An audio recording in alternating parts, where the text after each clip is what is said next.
शिरूर शहरातून एक महत्त्वाची बातमी समोर येत आहे। पाणी हेच जीवन असं आपण म्हणतो, पण जेव्हा हेच पाणी 3 दिवस मिळत नाही, तेव्हा सामान्य नागरिकांचे काय हाल होतात, याचा प्रत्यय शिरूरच्या सय्यद बाबा नगरमध्ये आला। शहरातील सय्यद बाबा नगर भागात पाईपलाईनचे काम सुरू असताना अचानक जलवाहिनी फुटली। यामुळे तब्बल 56 कुटुंबांचा पाणीपुरवठा गेल्या 3 दिवसांपासून खंडित झाला होता। नागरिक हैराण झाले होते, मात्र ही अडचण समजताच नवनिर्वाचित सभापती डॉक्टर सुनीताताई संतोष पोटे यांनी क्षणाचाही विलंब न लावता प्रत्यक्ष घटनास्थळी धाव घेतली। नुसती पाहणीच नाही, तर डॉक्टर पोटे यांनी तात्काळ टँकरची व्यवस्था केली।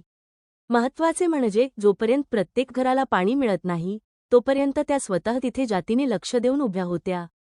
त्यांच्या या कर्तव्यदक्ष भूमिकेमुळे महिलांना आणि नागरिकांना मोठा दिलासा मिळाला आहे।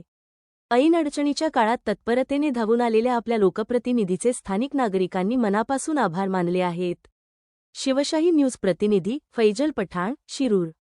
ताज्या घडामोडी जाणून घेण्यासाठी शिवशाही न्यूज यूट्यूब चॅनलला सबस्क्राईब करा। आपण हा व्हिडिओ फेसबुकवर पाहत असाल तर फेसबुक पेज फॉलो करा आणि शिवशाही न्यूज.com या आपल्या वेबसाईटलाही भेट द्या।